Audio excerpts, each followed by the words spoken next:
Hey everybody. So I just want to spend a little bit of time today for Chris and I to talk to you about your source reports and what they're for in the research paper and how they're an important part of putting together your research. Um, so just kind of before we start diving in and looking at those, couple things. One, the research proposals were due last week. I started reading through those. There's some really great ones. And then I was kind of looking through to see who's turned them in. And Chris and I were looking at those earlier, and there's still a lot of you that haven't turned in research proposals. This is super important to make sure that you get your research proposal turned in. Um, the way that the research project is going to go is, we're going to be turning in at the end of the semester. It's going to be the last thing that you turn in right around that time of finals week. But along the way, I'm going to have pieces of it that are going to be due, right? And one of those pieces, the very first piece, is that research proposal, right?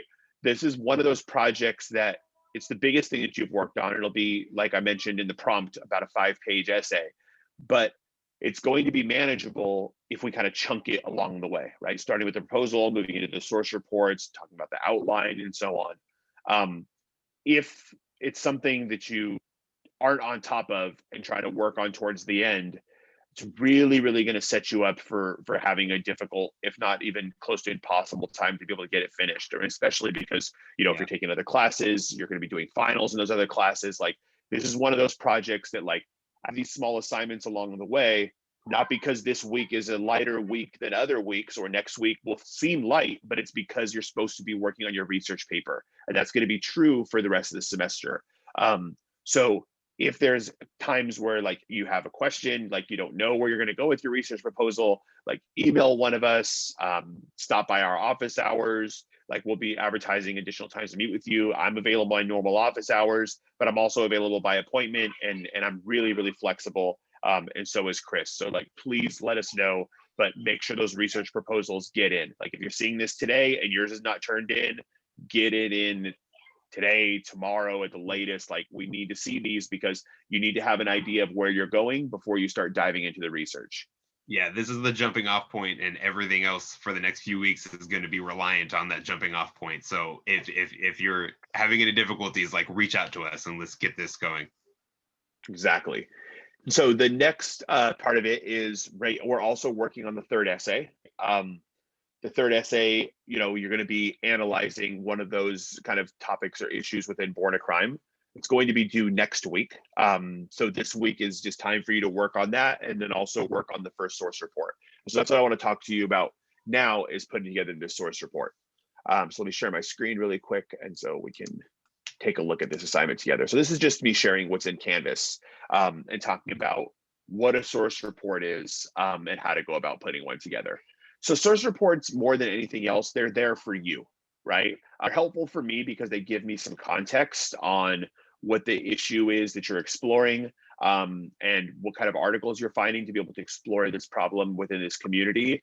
But they're really, really important for you as a writer because they kind of, one, they keep you on track with your research, right? Like, if you're finding these source reports, then you're finding quality sources for your essay. But then two, they really help with you evaluating how you're going to be using the source that you found in your writing. And if you can start really thinking about some of these questions as you move in to start, before you start putting these articles in your essay, you're basically doing a lot of that heavy lifting. You're kind of evaluating, like, what's this about? What are some key ideas from this piece? How am I going to use this in my writing? And by kind of thinking through those questions and put the source report together, you're actually moving into steps of doing your research project, right? So that when you integrate these ideas and you start making this move, like framing quotations and things like that we focus on in this class, then that'll be an easy transition for you to be able to make. So the starting point of your project, right, was submitting your research proposal. And again, if you're having issues with submitting those, like, talk to me. And now what it's time to do, now that you have your proposal, now it's time for you to start moving into finding articles to be able to support the issue that you're exploring, whether you're finding articles related to problem or solution that this community is facing. So this is where the work that you've done in LR10 comes into play, right? Like, LR10 is one of those places where you've built these skills. You should, by this point, know how to move through the online databases. You should, by this point, know how to be able to find full text of articles from online journals.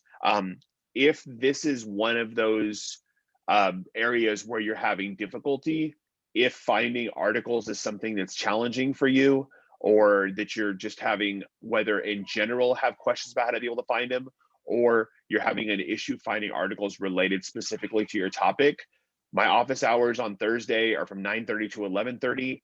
If those don't work for your schedule, then let us know and we'll find other times to meet. But please reach out and we can sit there. We can go through your topics specifically, the three of us, the two of us, however we're working through things together, and then we can help you find articles. In addition to that, even though we're at the point, like pretty much finished up with LR10 now, right, or getting toward the end of LR10, Atticus is still there as a resource to be able to help you find articles. So are other librarians. So if we meet and you have questions and we can't kind of get down deep to the answer of those, we can also call in Atticus, bring in people from the library and be able to plug you in with that resource also, because that's tremendously going to help with you being able to find sources. So we're going to be using those skills that we gained from LR10 to find quality sources to help build our essays. So here's what you're going to do for the source report. And I'll have you turn in two of these. One's going to be due this week, one is going to be due next week.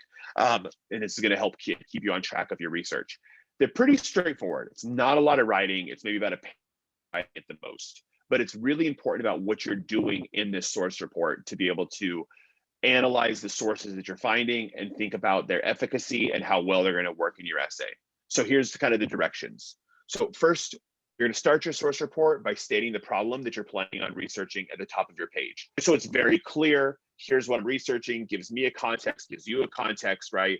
And then from there, put the source into MLA format. So LR10 Unit 4 focuses on MLA citations, in-text citations. Also, if you learned in LR10 that when you're using these online journals, online databases, you can just click get citation right from them. And if it's a journal from an online article or something like that, it'll just give you the citation in MLA format. You can just literally copy and paste that over here.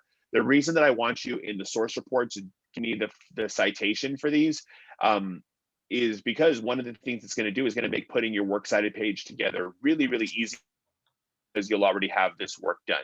And it's also going to let me know as your reader, like where these sources are coming from, the credibility of these sources.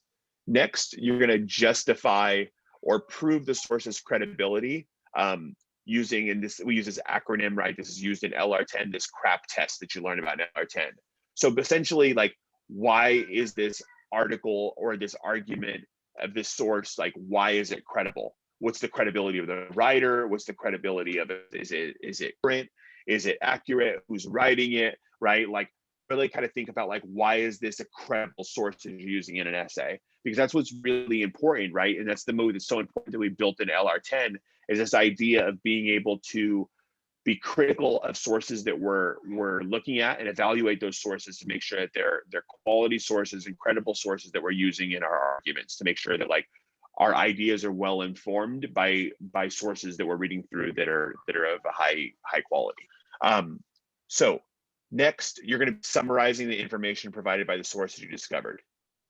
Put this summary in your own words. Please do not copy and paste the abstract or pieces of the text, right? The abstract is the summary. So when you look up on online databases, they'll typically give you an abstract. Here's what it's about, but I don't want the abstract. I want this to be in your words.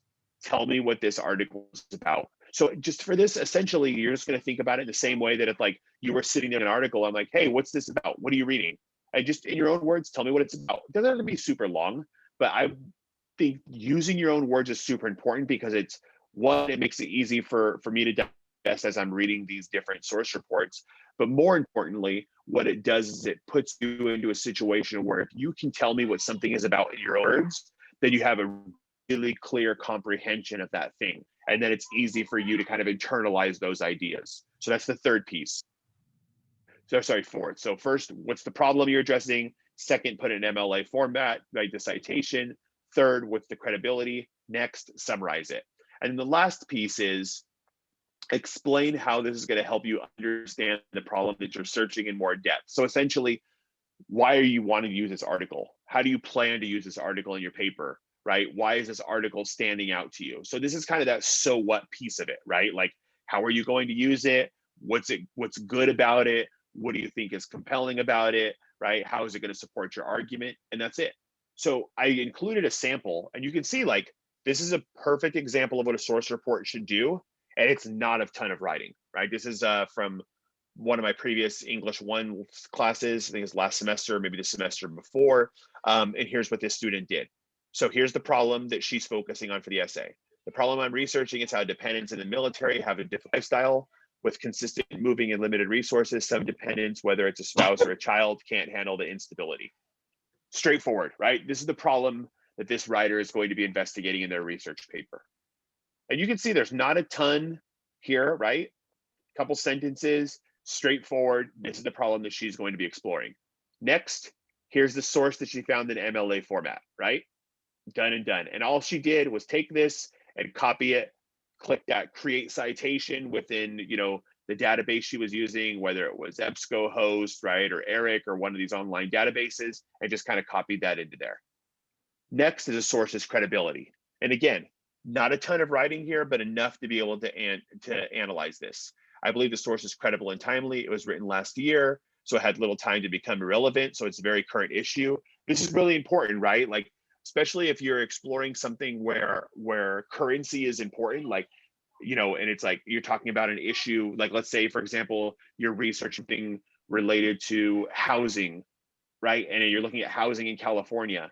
If you find an article from the 70s, that's not going to be incredibly helpful for your research project, because buying a house in California in 1970 or 1980 versus buying a house in California in 2021 is an incredibly different situation now than it was 40 years, 60 years ago, right? And so I think that that's what you want to make sure is that the articles that you're finding are current, because that can be tremendously important for the arguments that you're building. Next, you can see that she says the article is going to help, right? Because the author, like, is credible, has a master's in public health, that has knowledge about the issue of mental health and how dependents they transition into adulthood. And so like you can see that like this person is just through here kind of like in their own way processing, why is this a credible source? Who's writing it? Is it current? What are the ideas that are presented? How does it relate to the issue that they're exploring? All of that comes through here.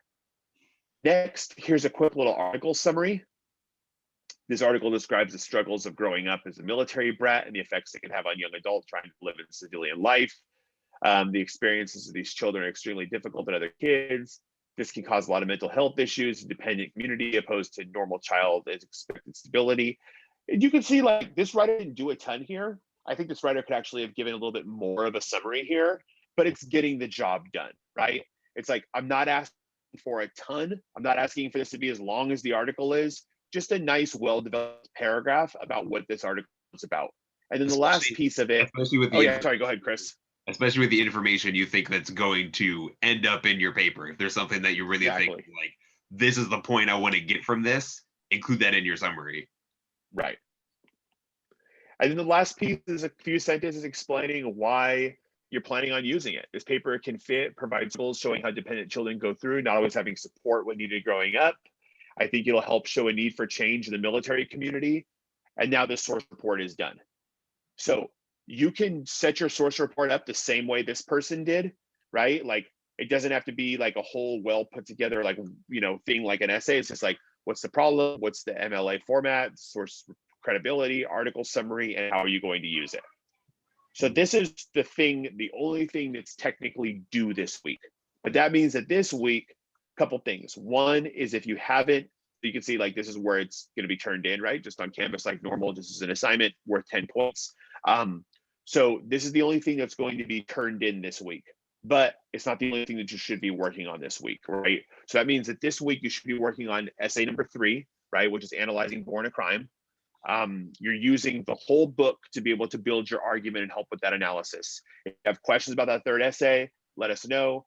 I have office hours on Thursday, 9:30 to 11:30. I'm also available tomorrow throughout the day. I'm available different times throughout the week. Chris is available, so please let us know if you have questions on essay number 3. You should be working on putting together this source report. If your research proposal is not done, that should be a massive priority of what you're focusing on now. if you're stuck on the research proposal, if you don't know what you're going to focus on, what you're going to write about, please don't hesitate to talk to us. Like, you should Yeah. be talking to us, right? So if you're one of those people that didn't turn this in yet, the reason you haven't turned it in is because you're like, I don't know what I'm going to focus on. Talk to us, because we can help make this clear. We can help you flesh out some ideas. We can help you brainstorm and focus on putting together a research proposal. So that's Absolutely. what we're working. That's what we're working on this week. Again, office hours 9:30 to 11:30 on Thursday. Please, we can work through all this together. We can talk about your source reports, talk about your research projects, all that kind of stuff. Third essay. And if that doesn't work for your schedule, let us know, and there's additional times we'll be able to meet with you.